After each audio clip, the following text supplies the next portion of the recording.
In this video I will show you how to paint black armour, and it requires absolutely no skill, and I firmly believe that anybody can do this.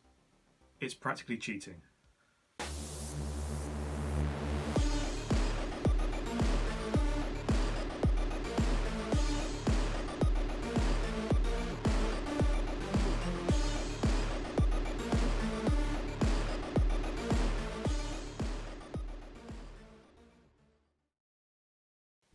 A few years ago I was in the process of building not one but two Space Marine armies that required me to do black armour.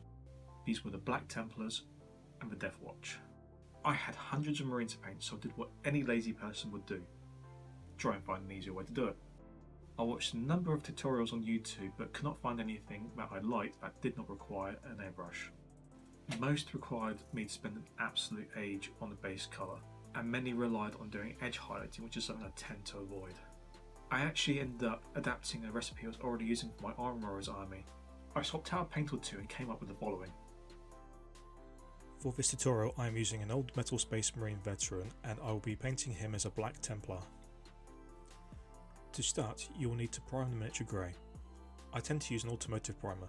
It sticks to many surfaces well and dries matte, and they are a lot cheaper and tend to go further than miniature sprays. But just be sure to do many light coats instead of one heavy coat, as it can obscure some details. You'll also need a brown wash, a blue-grey paint, a black wash, and a silver paint. The specific paints I'm using are Army Painter's Dark and Strong Tone, which are great black and brown washes. Also, Army Painter's Plate Mail Metal and Vallejo's Pale Grey Blue, not to be confused by Vallejo's Blue Grey Pale. Seriously, I've done it.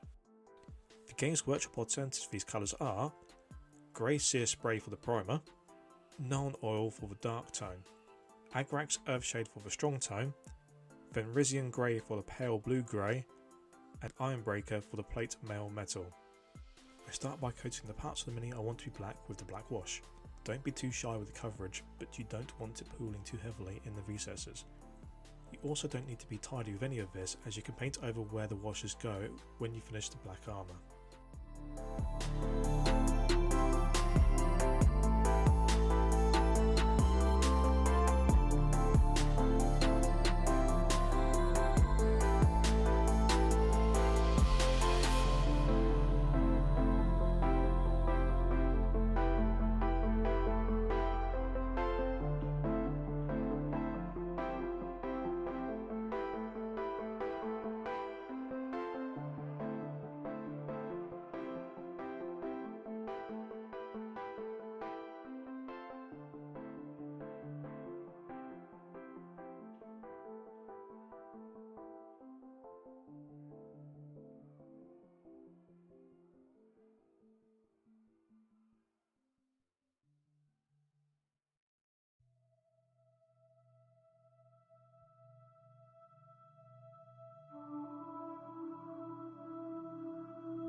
Once the black wash is dry, get some of the grey-blue paint and sponge it onto areas of the armour that are raised.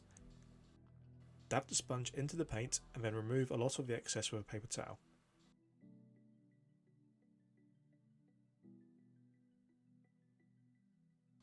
Again, you don't need to be that tidy, but you don't want to have too much paint left on the sponge.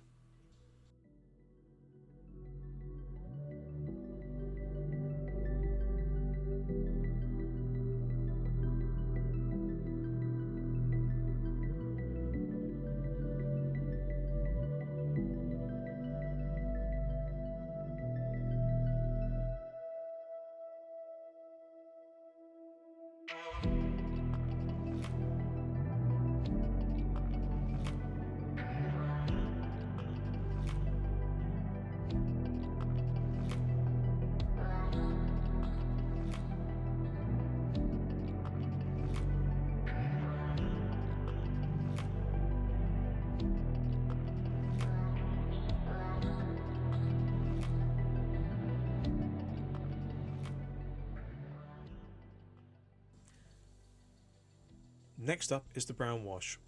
I like using the brown wash as it brings in some more natural tones and can simulate some grime. Again, no need to be tidy, but make sure it doesn't pull too much in the recesses.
Now we replicate the grey-blue step, but with the silver paint.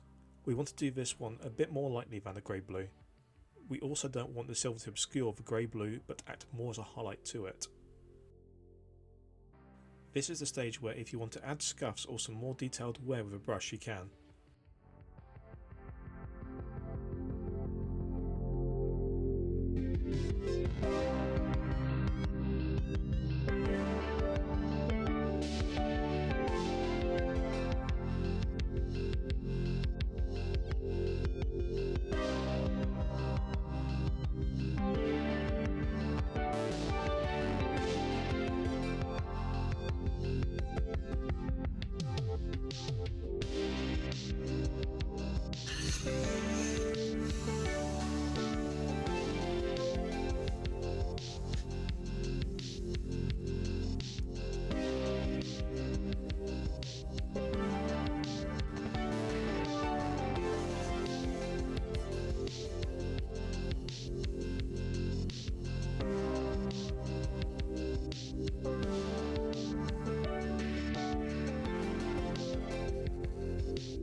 Then it's time for a final wash of the black.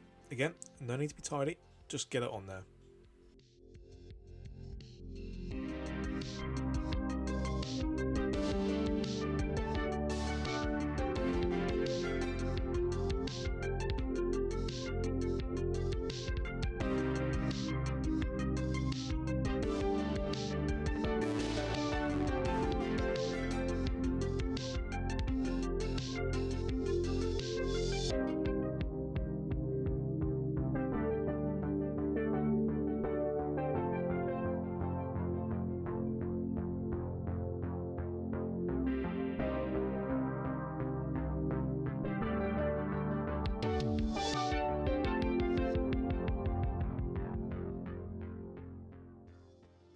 Let it dry, and then you'll have a convincing black armour. The longest part of this process is actually the drying time with the washes, but as you can see, there's absolutely no skill required to get this look.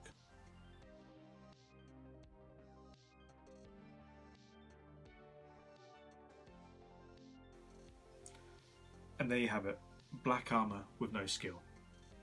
And I know for a fact that absolutely anybody can do this, as I taught this technique to somebody who was very new to the hobby and he picked it up with no effort whatsoever.